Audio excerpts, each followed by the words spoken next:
الحمدللہ رب العالمین والصلاة والسلام علی رسولہ الامین وعلی آلہ واصحابہ اجمعین، اما بعد۔ اللہ رب العزت نے قرآن کے ساتھ ساتھ حدیث کو بھی نازل فرمایا ہے، تو عصر حاضر میں بعض لوگ جو صرف قرآن کا نعرہ لگاتے ہیں اور حقیقت میں وہ قرآن کے بھی منکر ہوتے ہیں، کیونکہ جس طرح قرآن ہے اسی طرح حدیث ہے۔ حدیث کے بغیر قرآن کو نہیں سمجھا جا سکتا۔ تو آج ہمارے ساتھ جو ہیں وہ موجود ہیں محترم جناب ہمارے استاد ہیں ابو واقد طاہر حفظہ اللہ، تو یہ ہمارے ساتھ موجود ہیں۔ مشہور رسالے کے مصنف ہیں تحفہ منکرین حدیث، یعنی منکرین حدیث جو احادیث کا انکار کرتے ہیں، احادیث کو ظنی اور اپنی عقل کے ترازو پہ تول کر رد کرتے ہیں، کیونکہ عقلیں ناقص ہیں ان کی۔ تو انہی کے حوالے سے آپ نے رسالہ جو ہے نا وہ لکھا ہے، تو وہ یہ رہا رسالہ تحفہ منکرین حدیث۔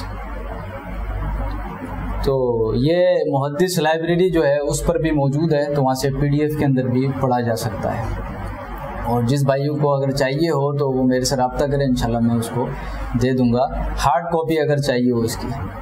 تو اس پہ جو ہماری جماعت کی تقریر لکھی، ہماری جماعت اہل حدیث کے بڑے مشہور محقق عالم جو گزرے ہیں، جنہوں نے پوری زندگی اپنی یعنی لکھنے کے اندر گزار دی، حافظ صلاح الدین یوسف رحمہ اللہ تعالی، یعنی سمجھ لیں باطل فرق کے لیے تو آپ نے دندان شکن جو ہے نا وہ جوابات درس کیے، ان کے رد میں کتابیں لکھی، وہ رافضیت ہو یا اس کے علاوہ منکرین حدیث ہوں غامدی جیسے، تو یہ سمجھ لیں کہ ان کا یعنی کلا کما کیا اور ان کا تعاقب کیا، تو اللہ تعالیٰ شیخ کے درجات کو بلند فرمائے حافظ صلاح الدین یوسف رحمہ اللہ کے۔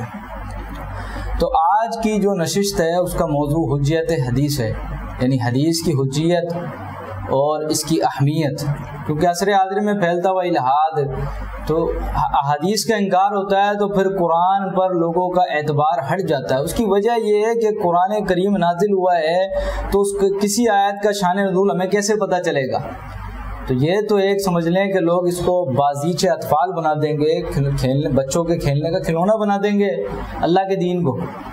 تو اسی لیے علماء محدثین اللہ رب العزت نے پیدا فرمایا جنہوں نے احادیث کی حفاظت کی اور اصول و ضوابط ایسے بنائے کہ جن سے احادیث کی حفاظت ہو گئی، اور آج تک اللہ کی توفیق سے ضعیف موضوع من گھڑت روایات جو ہے نا وہ لوگوں کے سامنے واضح ہیں، علماء نے پوری کتابیں لکھی ہیں۔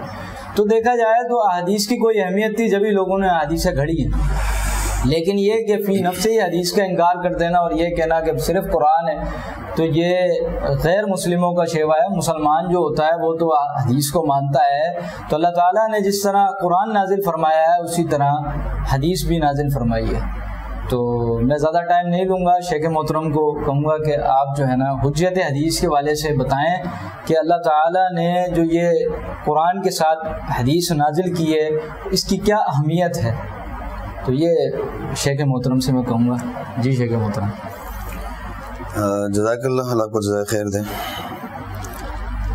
الحمدللہ رب العالمین والعاقبۃ للمتقین والصلاۃ والسلام علی سید الانبیاء والمرسلین، اما بعد۔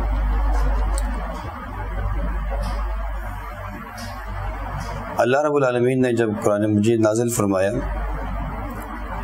تو یہ قرآن مجید چونکہ نبی کریم صلی اللہ علیہ وآلہ وسلم پر نازل ہوا،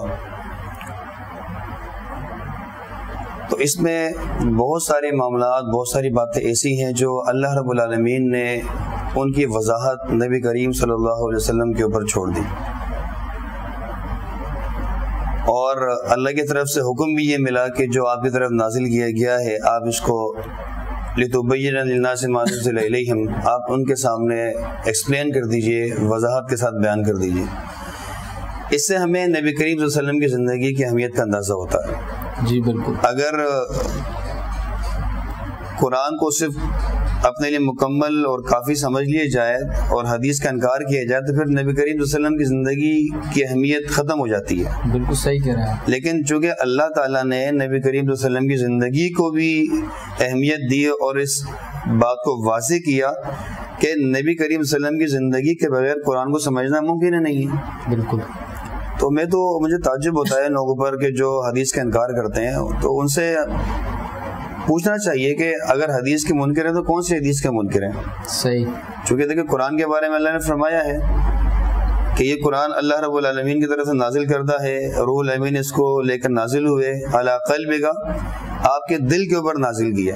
صحیح. تو قرآن چونکہ اللہ کی طرف سے کتاب تو نہیں آئی ہے، اللہ تعالیٰ نے رسول اللہ علیہ وسلم کے دل پر قرآن نازل فرمایا، اور پھر رسول اللہ علیہ وسلم نے اس زبان مبارک سے اس کلام کو ادا کیا اور اس دنیا میں یہ آیا. صحیح. تو ایک تو یہ بھی حدیث ہے، حدیث کی ڈیفینیشن میں چیز شامل ہے، آپ صلی اللہ علیہ وسلم کے اقوالات فرامین شامل ہیں. جی جی.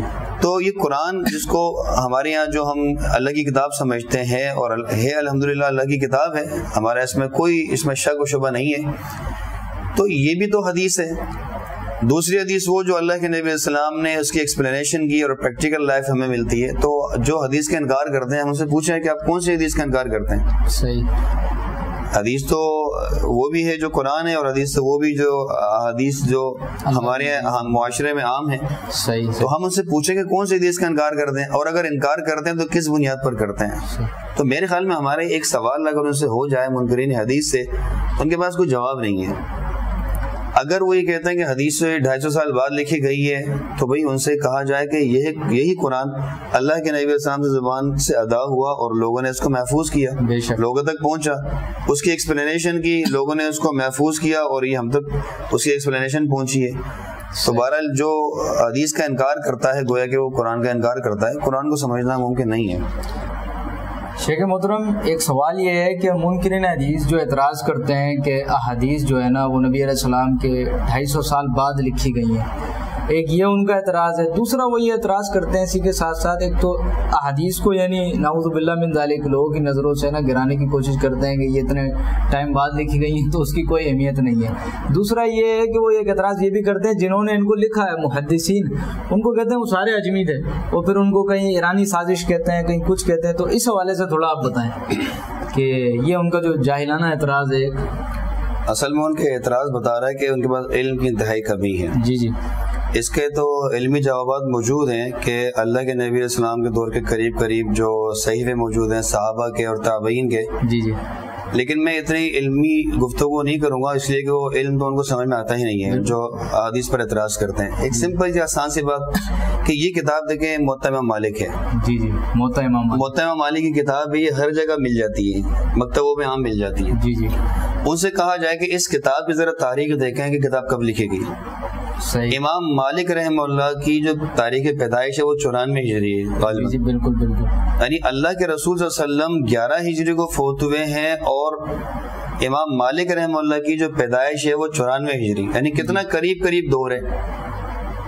اور پھر امام مالک رحمہ اللہ نے یہ کتاب جو ہے یہ لکھی ہے موطا امام مالک، جس میں تقریباً وہ احادیث ہیں جو صحیح بخاری میں بھی موجود ہیں. صحیح. تو مسئلہ یہ کہ ان سے کہا جائے کہ دیکھیں اس کتاب کی تاریخ پڑھ لیں، آپ کو سمجھ میں آ جائے گا کہ آپ کے پاس کتنا علم ہے. یہ تو عام ملتی ہے کتاب. تو یہ بات غلط ہے کہ 250 سال بعد لکھی گئی ہے. حدیث اللہ کے نبی علیہ السلام کے دور میں صحابہ لکھتے تھے، ٹھیک ہے، اور صحابہ کے صحیفے موجود ہیں، اس طرح صحابہ کے بعد تابعین کے موجود ہیں. اور یہ کیسے ممکن ہے امام کائنات محمد رسول اللہ علیہ وسلم کی باتوں کو صحابہ محفوظ نہ کرتے ہوں؟ تو پہلی بات تو اعتراض غلط ہے. اور اس سے کہا جائے کہ صرف موطا امام مالک کو آپ دیکھ لیں اور پڑھ لیں اور اس کی تاریخ پڑھیں کہ کب لکھی گئی ہے. دوسرا اعتراض یہ ہے کہ یہ اجمیوں کی سازش ہے، ایرانیوں کی سازش ہے. مجھ سے کسی نے کہا کہ بھئی تو امام بخاری رحمہ اللہ تو عربی نہیں تھے اور جس طرح کا اجمی نے کتاب لکھی ہے. در حقیقت وہ امام بخاری کو ٹارگٹ کر رہے ہوتے ہیں، لیکن انہیں اندازہ نہیں ہے کہ وہ جاہلانہ اعتراضات کر رہے ہوتے ہیں. بالکل بالکل. تو ان سے میں یہ کہا، میں نے کہا ٹھیک ہے امام بخاری اگر وہ غیر عربی تھے، اجمی تھے، تو آپ نہ پڑھیں، آپ موطا امام مالک کو پڑھ لیں. صحیح. یہ تو عربی تھا نا، بالکل ماہر تھے عربی کے اور بڑے علماء میں شامل تھے. تو ٹھیک ہے، میں آسان سی بات کر رہا ہوں، علم گفتگو نہیں کر رہا ہوں. ویسے تو علم اگر اجمی بھی آپ کو دے تو اس سے لینا چاہیے، کوئی بھی دے. وہ فضیلت کسی کو کسی تقوی کی بنیاد پر ہے. بالکل. لیکن ایک سمجھانے کے اعتبار سے میں کہا ٹھیک ہے بھائی، آپ صحیح بخاری آپ کہتے ہیں نا کہ عربی نہیں تھے، آپ ایک کام کریں، آپ موطا امام مالک پڑھ لیں. جی بالکل. آپ کا اعتراض ختم ہو جائے گا، وہ تو عربی تھے. لیکن چونکہ اس طرح بھی نہیں آئیں گے, انہیں پتہ ہی نہیں ہے کہ ہم اعتراض کیا کر رہے ہیں, انہوں نے صرف جو سنا اسی کو آگے فارورڈ کر رہے ہیں اعتراضات کو. لکیر کے فقیر بنے ہوئے, کوئی غامدی نے کچھ کہہ دیا, بالکل محمد شیخ نے کچھ کہہ دیا, یا پرویز کی کچھ کتابیں پڑھ لی, یا وہ آپ کا خیر خواہ بھائی وہ رسالے جو یہ فری بانٹتے تھے تو وہ اس میں کچھ پڑھ لیا, تو 2 قرآن وغیرہ جو جس کے جواب علماء نے دیے ہیں بالکل تو وہ پڑھ لیے اور وہ لکیر کے فقیر بن گئے, خود تحقیق کری نہیں. یعنی دیکھا جائے تو یہ بھی اندھے مقلد ہیں. بالکل ایسا ہی ہے, یہ کبھی پرویز کے اور کبھی کسی کے تو کبھی کسی کے. ان کا بھی کوئی امام ہوتا ہے, غامدی ہو گیا, محمد شیخ ہو گیا, یا ابھی عصر حاضر میں انجینئر محمد علی مرزا جیلوی ہو گیا. اصل میں مسئلہ ہے نا کہ ایک تو ہمارے جو عوام جو حدیثوں پر اعتراضات کرتے ہیں وہ اپنے آپ کو پڑھے لکھے سمجھتے ہیں, انہوں نے حدیثوں کو پڑھا بھی نہیں ہوتا. بالکل صحیح کہہ رہے ہیں. اگر وہ حدیثوں کو ڈائریکٹ پڑھنے لگ جائیں تو ان کے اعتراضات بھی ختم ہو جائیں. مسئلہ یہ ہے کہ اگر کسی نے اعتراض کیا, اعتراض چلتا ہوا رہا ہے, وہی اعتراض وہ بھی کر رہا ہے, لیکن کبھی اتنی توفیق نہیں ملتی کہ وہ کتاب کھول کر دیکھیں, حدیث کو پڑھ لیں. حدیث کو پڑھنے سے اعتراضات بھی ختم ہو جاتے ہیں تاکہ جو ان کی شبہ ہے اس کا ازالہ ہو جائے. بالکل ایسا ہی ہے. جی جی سر. شیخ محترم اگلا سوال یہ ہے کہ منکرین حدیث ایک اعتراض یہ بھی کرتے ہیں کہ وہ کہتے ہیں کہ سیدہ عائشہ صدیقہ رضی اللہ تعالی عنہا کے پاس جو ہے نا 2 شخص آئے, انہوں نے جو ہے نا وہ ان سے غسل جنابت کے بارے میں پوچھا, تو انہوں نے نعوذ باللہ من ذالک, وہ تو تمیز ہی نہیں رکھتے, ان کو پتہ نہیں امت کی ماں ہے, تو وہ جو روایت میں بھی الفاظ نہیں ہے وہ اپنی طرف سے گھڑ لیتے ہیں کہ ان کو نعوذ باللہ من ذالک جو ہے نا وہ سامنے غسل کر کے دکھایا. تو اس طرح کا وہ جو ہے نا جاہلانہ اعتراض کرتے ہیں اور احادیث کو مشکوک بنانے کی کوشش کرتے ہیں. تو شیخ محترم اس حوالے سے آپ عرض کریں بات. اصل میں یہ اعتراض جب وہ کرتے ہیں تو اس سے اندازہ ہو رہا ہے کہ انہوں نے حدیث کو نہیں پڑھا ہوتا, اس لیے کہ وہ اعتراض یہ کرتے ہیں کہ 2 بندے عائشہ رضی اللہ عنہ کے پاس آئے اور نبی علیہ السلام کے غسل کے طریقے کے بارے میں سوال کیا. جی جی بالکل. تو عائشہ رضی اللہ عنہ گئیں اور باریک پردے کے پیچھے سے انہوں نے غسل کیا, اور سر نظر آ رہا تھا ان کا, اور وہ نہا کے آئیں اور کہا کہ اس طرح کرتے. جی جی. تو یہ بہت بڑی خیانت ہے, یعنی کہ بالکل صحیح, اتنی بڑی جرت ہے کہ اللہ کے نبی علیہ السلام کی زوجہ ام المومنین پر یہ اس طرح کی جو ہے الفاظ یہ ان کے لیے ادا کر رہے ہیں. اگر صحیح بخاری کھول کے دیکھا تو وہ بات یہ نہیں ہے. پہلی بات امام بخاری نے اس پر باب باندھا ہے کہ 1 سا پانی سے غسل کرنا. 1 سا پانی. امام بخاری کے تبویب کے حوالے سے مشہور ہے کہ آپ حدیث کو پڑھنا ہو تو آپ باب کو پڑھ لیں, آپ کو سمجھ میں آ جائے گا آگے بات کیا چل رہی ہے. تو باب ہے 1 سا پانی کے سے غسل کرنے کے بارے میں, سوال طریقے کے بارے میں نہیں ہے. 1 سا پانی جو پانی کی مقدار ہے, اتنے کم مقدار سے اللہ کے نبی علیہ السلام غسل کیسے کرتے تھے. صحیح ہے. اچھا, آنے والے کون تھے؟ ایک تھا ان کا بھائی اور ایک بھانجا. جی جی. ایک بھائی عبد الرحمن اور بھانجا ابو سلمہ. جی بالکل. یہ بھائی اور بھانجا یہ محرم ہے, غیر محرم نہیں تھے. یعنی یہ بات پوری بیان کیوں نہیں کرتے؟ کیونکہ شر اور فساد ان کا مقصد ہے, تو لوگوں کے سامنے بیان کرنے کے 2 بندے آئے. اب یہ ذہن میں اشکال تو پیدا ہوگا. جی جی. اگر یہ کہتے ہیں کہ ایک بھانجا اور ایک بھائی آیا تو اعتراض ویسے ہی ختم ہو جائے گا. اور آگے انہوں نے سوال صرف یہ کیا اللہ کے نبی علیہ السلام کے غسل کے بارے میں کہ 1 سا پانی سے غسل کیسے کرتے. جی جی بالکل. طریقے کے بارے میں نہیں, طریقے کے بارے میں نہیں. صحیح. اچھا, یہی روایت آپ کو صحیح مسلم میں ملے گی, چونکہ اصول ہے قرآن کی ایک آیت کو دوسری آیت سے سمجھیں گے, ایک حدیث کو دوسری آیت سے سمجھیں گے, دونوں حدیثوں کو ملائیں گے تو ایک بات پھر اس کے بعد سمجھ میں آئے گی. جی جی. تو صحیح مسلم میں یہ روایت موجود ہے. ابو سلمہ رضی اللہ عنہ فرماتے ہیں کہ عائشہ رضی اللہ عنہ کے پاس ہم آئے اور اسی طرح ہم نے سوال کیا, انہوں نے ہمیں بتایا صحیح کہ اللہ کے نبی علیہ السلام پہلے ہاتھوں کو دھوتے, نجاست کو دھوتے, پھر پانی ڈالتے اور سر پہ غسل کا طریقہ بتایا. اور اس کے بعد اب اگر صحیح بخاری والی روایت کو ملائیں تو پھر پتہ ہی چلا کہ عائشہ رضی اللہ عنہ نے پہلے زبانی بتایا, زبانی بتانے کے بعد پھر گئیں اور وہ غسل کر کے آئی اور آ کر بتایا کہ اس طرح, یعنی کہ جس طرح میں نے اتنے کم پانی سے غسل کیا اللہ کے رسول صلی اللہ علیہ وسلم بھی ایسے ہی کرتے ہیں. اس میں کون سا اعتراض ہے؟ اتنی سی بات تھی, باریک پردہ کا ذکر ہی نہیں ہے, کیونکہ اپنی طرف سے جھوٹ بولتے ہیں. وہ تو توفیق نہیں ہوتی عوام کو بھی. ہم کہیں گے کہ اللہ ان کو ہدایت ہے, ان کو بھی توفیق نہیں. صحیح بخاری کھول کے دیکھ لیں گے لکھا ہوا کیا ہے, ان کو بھی توفیق نہیں ہوتی ہے. بالکل. ان کو شرم نہیں آتی ہے منکرین حدیث کو کہ جن کی پاک دامنی, جن کی پاکیزگی واقعہ افق جو ہے اللہ رب العزت نے بیان کر دی, ان پر اتنا بڑا اعتراض. اصل میں اعتراض یہی شخصیات ہوتی ہیں کہ کسی نے حدیث کو مشکوک کر دیا جائے تو اسلام کا انکار ہو جائے. پھر تو لازمی بات ہے نا, یہ تو قرآن بتا رہا ہے نا امت کی ماں ہے, جب وہ قرآن کا انکار کر دیں گے تو پھر ماں والا معاملہ بھی ختم ہو گیا, عزت ہی ختم ہو گئی, نعوذ باللہ من ذالک. تو اس طرح جو ہے نا یہ اصل میں ہے تو سیدھا سیدھا الحاد ہے, سیدھا سیدھا الحاد ہے. اللہ تعالیٰ ان کو سمجھ دے اگر یہ ہدایت کے قابل ہیں, ورنہ اللہ تعالیٰ زمین سے ان کو پاک کرے. جزاک اللہ خیر.